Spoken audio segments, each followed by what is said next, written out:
Now at 10, a Golden Valley family's trip to Spain turns into a billing nightmare when the owner of rental property discovers a bug infestation. She can prove she has bed bugs, but she cannot prove that we didn't do it. Plus, Metro Transit police under scrutiny. They just slammed me right on the ground. New at 10, while the mother of this 17-year-old claims her son was mistreated by officers, the news starts now. Thanks for joining us. Several Metro Transit police officers are under review tonight after an incident at a light rail stop. A 17-year-old boy with autism says officers mistreated him when he fell onto the tracks at University and Lexington Avenues in St. Paul. Adrian Broadus is here with that story. And Julie, Metro Transit police are being tight-lipped about their investigation. A spokesperson did tell us there was an altercation, and that altercation sent one teen to the hospital. You see how damaged it is. You see how swollen his lip is. These are pictures. This is where I first came in. He looked like he was just limp as a noodle. One mother wishes. Now that I want to cry about. She never had to take. Mariah Caldwell said her son, who lives with autism, was assaulted by Metro Police on Monday. She says it happened on the platform of this stop at University and Lexington in St. Paul. They put their knee in his neck and made him go unconscious. That man was just having a seizure. Then they just slammed me right on the ground. And then after that, I started trying to get them off me. And then one had their whole body on my whole face, and I couldn't breathe. That's Marcus pointing to his swollen lip. He said he was standing on the tracks before police approached him. He said he and his friends were heading home from work. I was really scared because when he went into a seizure, not just that, he stopped breathing 3 times, and that really scared me. Why aren't these cops in some way trained to deal with the autistic, the disabled, the mentally challenged? Officers in general are trained to control the situation, ensure not only their safety to anybody else around. Howie Padilla with Metro Transit says the case will be reviewed to make sure, quote, department standard policy and procedures were followed. And one of the things we'll be reviewing is what did the officer, what did the officer see? Did the officer, and what were the mannerisms? Meanwhile, Maria Caldwell says her son doesn't respond well when he feels threatened. Whether or not that was the case yesterday is still unclear. No one has been charged in this incident. The family has hired an attorney. All right. Thanks, Adrian. Thank you, Adrian. Black Lives Matter protesters took to Summit Avenue tonight in a demonstration outside of the governor's mansion. The group is calling on Governor Dayton to apologize for calling their march last Saturday at the State Fair inappropriate. The governor was not home. So protesters also marched in the street, demanding an independent investigation of use of deadly force by St. Paul police. The Minneapolis Police Department will start using body cameras next year. Today, we got a look at some of the guidelines officers may have to follow. The suggested guidelines come from an independent oversight committee. Among the suggestions, openness and accountability, having cameras on for all police calls, and an explanation from the officer if the camera is off. There are some exceptions, including not identifying undercover officers, informants, or some crime victims. Changes to the plan are still possible. MPD is waiting to comment on the report until it's presented on Tuesday. People in a town north of Chicago tonight are told to stay inside while a massive manhunt is on for the suspects who killed a police officer today. That officer, Charles Glenowitz, was a 32-year veteran of law enforcement. The shooting happened as he was running after 3 men in the town of Fox Lake. The officer radioed to say there was a chase, but communication with him was lost. Backup found him injured by a gunshot with his gun and other equipment missing. He died at the scene. Many residents in here knew him as G.I. Joe, and we remember him as someone deeply committed to Fox Lake, to the profession, and his fellow officers. Officer Glenowitz was a husband and a father. NBC News reports 84 officers have died in the line of duty across the nation so far this year. That is up 15% from the same time last year. Well, victims advocates are reaching out tonight following recent cases of abuse that have all too often led to the deaths of young Minnesota children. At least 3 toddlers have died in the care of their mother's significant other this year.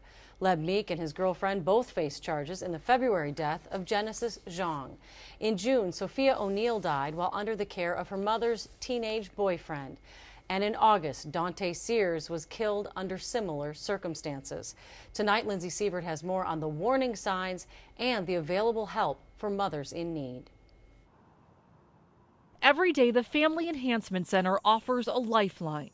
Intake is probably the investigator. Working to prevent child abuse, like the beating death of Dante Sears, his mother's boyfriend, now charged with the crime.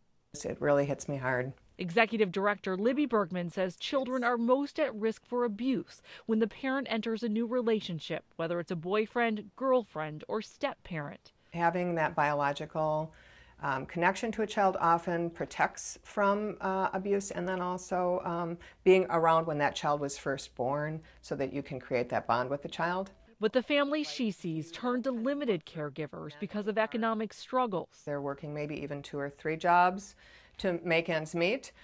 They're looking for child care that's really not affordable to them. So Bergman recommends parents first evaluate partners caring for your child, from gut instinct to background checks. I think that's an important question to ask is, how were you raised as a child? What kind of discipline did your parents use with you, and what do you think about it? The most common red flags? Chemical abuse, mental illness that's not being treated, a history of that person as a child being abused. That's another red flag. And then just problems controlling their anger. And kids give warning signs too. But they can usually show you in some ways that there's something not right. Showing fear, nightmares, and anxiety. Behaviors this agency knows can be prevented with a call or cry for help. If anything seems suspicious, again, reach out. In Minneapolis, Lindsay Sievert, KARE 11 News. If you or someone you know is in danger of child abuse in your family, we have numbers for the Family Enhancement Center or the Prevent Child Abuse Hotline posted at KARE11.com. Data released by the Minnesota Department of Education shows nearly 2/3 of schools are on track to cut achievement gaps in half by 2017. In reading, 43% of the state schools met all of their 2015 targets. An additional 22% met all but one target. In math, 41% of schools met 2015 targets, and another 21% of schools met all but one target. New Atlanta Twin Cities strength and conditioning coach took his message of concussion prevention to the public tonight. Mark Asanovich held a special seminar in Plymouth about the growing epidemic in contact sports.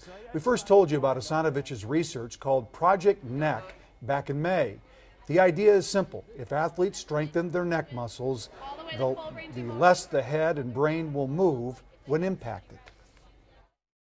I think my biggest fear right now is for us to have this information and then it be a good idea that doesn't get out to where it's needed most, which is our nation's youth.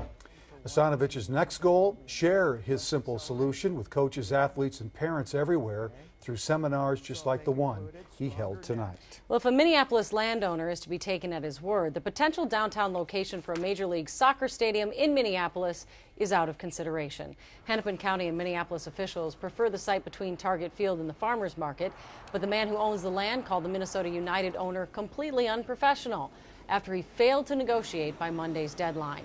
The landowner wishes the team well in St. Paul, assuming the United chooses that proposed site instead.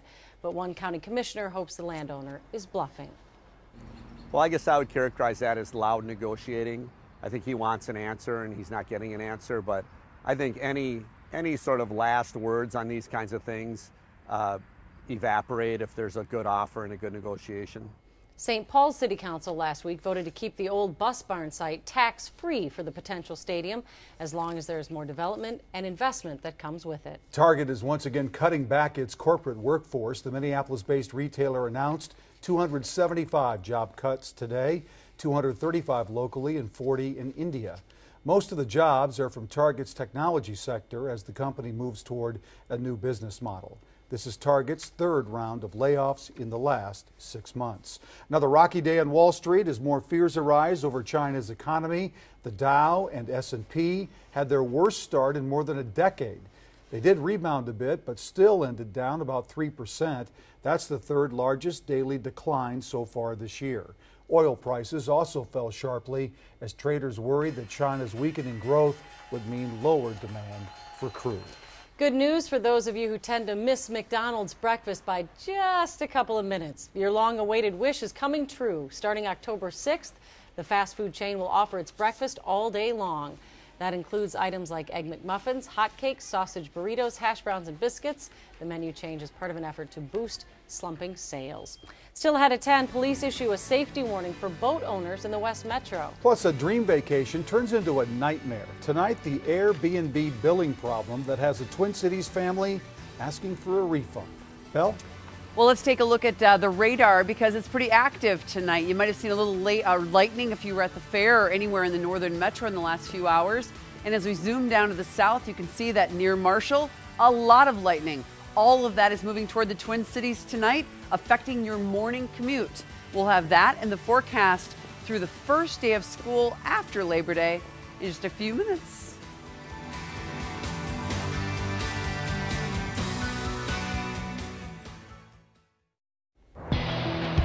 Well, a crime alert for families who store their boats at marinas at and around Lake Minnetonka. Police in Mound and Orono say there has been an increase in theft reports and suspicious activity around boats and docks.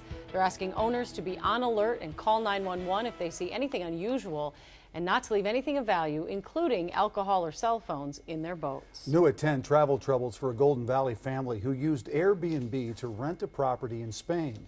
They say their host accused them of leaving bed bugs behind and then billed them for the damages. John Croman is here with more on the story. John?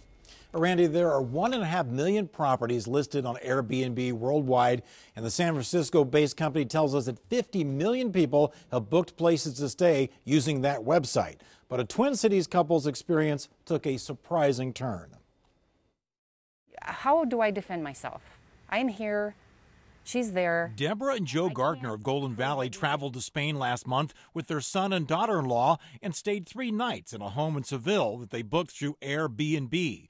On their way home to Minnesota, their Spanish host leveled a troubling accusation. At the end, she was like, I'm, convinced that someone in your party infested my house with bed bugs. The Gardners were flummoxed because they hadn't suffered any bug bites. She stayed in the bed that we stayed in the night we left. For the day we left. She used that bedroom, and she said she woke up the next morning with hundreds of bites all over her body. They appealed to Airbnb using the company's host-guest dispute resolution process and soon received a message assuring them they'd not be held responsible for the bed bugs and offering a $125 voucher. Gave us a gift voucher and said we could use it on anything that we wanted. Great. I was like, okay, we're done with this. I can stop thinking about it. 4 days later, a second message from Airbnb said they would have to forfeit their $562 security deposit to pay for the bedbug infestation in Spain. If I had damaged something in her home, I most definitely would have replaced whatever it was. But how do you prove bed bugs? How do you do that? A few minutes after we contacted Airbnb tonight, company spokesperson Jacob KARE told us, we've issued a full refund to these guests. Our team will be reaching out to them to apologize for any inconvenience. We also spoke tonight to the Better Business Bureau's Dan Hendrickson, who told us that Airbnb has an A+ rating with the San Francisco Better Business Bureau. He said there are complaints against the site, but the company so far has done a good job of resolving them. Now, we talked to Deborah Gardner tonight before we talked to Airbnb, so she didn't know she'd be offered a refund at the time of our interview. Back to you. All right. Good news. Thanks, John. John Croman's on it, people. Look out. He's on it. That's good news for them. That would be so frustrating, though. All right. I know, because, how do you disprove? What are you going to do? How about the barn today? Holy hotness out there. There was a little tin roof and a little heat and a little fans and so many. And little fans. Not big enough fans, but so many nice people, I have to say, packing that barn. So we so appreciate it because we were all kind of glowing together. And the places that we went today, Julie and I were all over the place. The places that were smart were the places with the misters. Yeah. We need to, John Croman, we need to get misters at the State Fair Care Barn. Can you help on that? He's on it already. Yep. You and AJ Legault. Let's go. We saw them outside of the Miracle Birth Barn, and we saw them at O'Gara's, and there were a number of other places. Crowded under. Perfect idea. Yeah. All right, let's talk about how humid it was and what is going to happen in the next few days. These are the temperatures, but this is nothing because, of course, it was hot. We know that, 86 to start out September. Whoa. But it was the dew point, which at times today reached 77 degrees in the metro. It is currently still 72 for the dew point. That is quite tropical. That means the temperature will not drop below 72 through the night, 74 in Hutchinson. So how does this compare? We just thought we'd throw some numbers at you. The Twin Cities, the airport had 72. St. Paul had 77. That's the same as Key West, Florida, the Amazon rainforest, and almost as humid as Jamaica. And then you throw Las Vegas in there with a dew point of 35. That's that dry heat that they always talk about that we do not have. We expect that dew point to stay pretty much almost as tropical as it was today through Saturday, and then dropping dramatically on Sunday. And then Monday and Tuesday, well, actually all of next week, look very comfortable. So if you're not a big fan of this humidity, let's take a look at what we anticipate as we move through the rest of this week. So we have thunderstorms tonight that are just feeding on this humidity. So this is just a little disturbance, but because the air is tropical out here and the temperature is still 81 here at 10 p.m., this little disturbance, this little rotation in the atmosphere, upper level rotation, is going to come right over the metro, and we do expect to get some thunder and lightning tonight. So if you're like me and you have little ones or pets that don't like that thunder and lightning, you might wake up in the middle of the night. It's going to come in. So let's give you the timing on that in just a minute. You notice there's not much else in the atmosphere, so this is just a really concentrated area of instability that's feeding on all of this humidity. The computer cast has it here at about 4 a.m. and lasting through 7 a.m. So lasting through the morning commute tomorrow, affecting the morning commute and making it pretty slow. And then we move through the day tomorrow, and the dew points pretty much are the same. The temperatures pretty much are the same, but it looks like it'll be relatively quiet when it comes to any kind of weather for through at least 10 o'clock on Thursday. But with this kind of atmosphere being this humid, really anything can just percolate up, no question there. 86 tomorrow, a lot like today, thunderstorms in the morning, and then partly cloudy. Thursday, a slight chance of an isolated thunderstorm in the morning, and then again 88. How about Friday? 89. Wow. Then let's take a look at the weekend. Here's Labor Day weekend in detail. 86, breezy on Saturday, warm, our best day of the weekend. Thunderstorms on Sunday, not a full washout, but thunderstorms interrupting your day, no question. Cooling off, clearing out, clouds decreasing, and 76 for your Labor Day. And then we roll through next Tuesday, where anyone that's still not in school will be in school. The U of M is in school. Lots of places start on Tuesday, and it will be perfect for the classroom on Tuesday, about 71 degrees. So Jules, Randy, it's just going to be warm. I think we should work on getting some bigger fans. I or misters. Totally agree. Or some misters or something. I'm sure Croman's already on Or some cold drinks or something. He's back there making calls right now. Now you're talking. Yes. Cold drinks. Thank you, Val. Amen. Coming up in sports, September is here and the Twins are in the playoff chase. It has been a long time since we've said that. Find out how they did against one of the league's best pitchers tonight. Sports is next.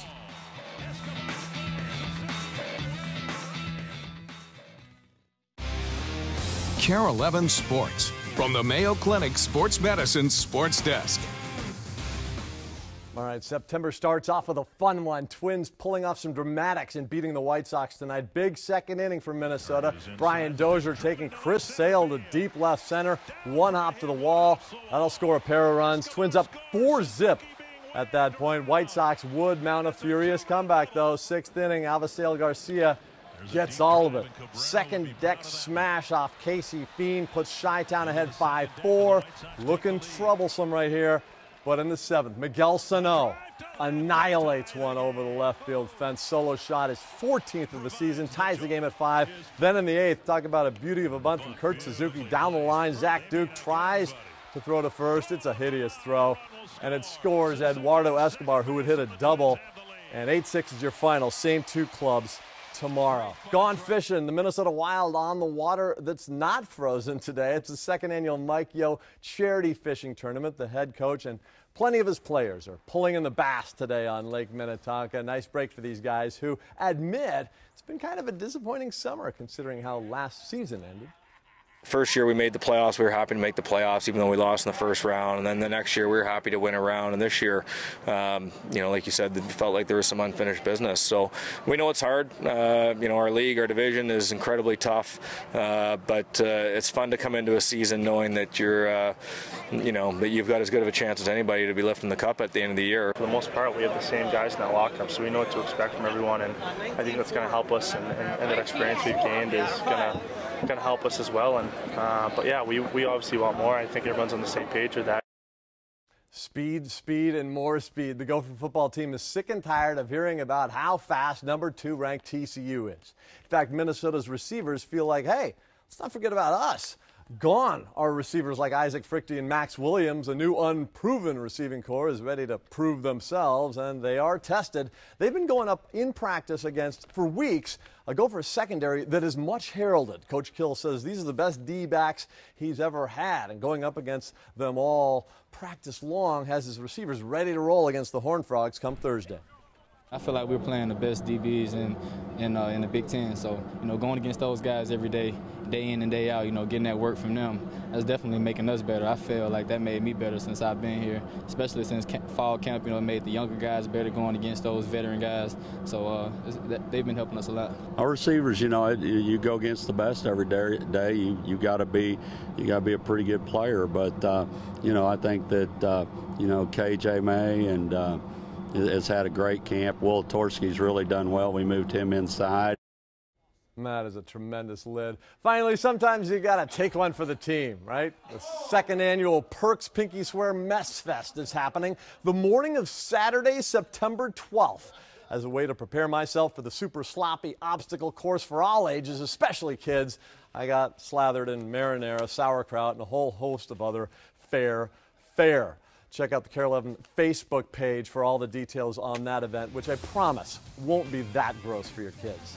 Not nearly. KARE 11 News after this. Well, the best part of the Minnesota State Fair is all of the different things we get to do every year together. Don't you think, Randy? I think so, Julie. Absolutely. Today, Belle and I hopped on a horse to try our hand at polo. This is great. Nice hit. There you go. Oh gosh, don't run! Does he not see the ball? That's up to me? It's up to you to put him there.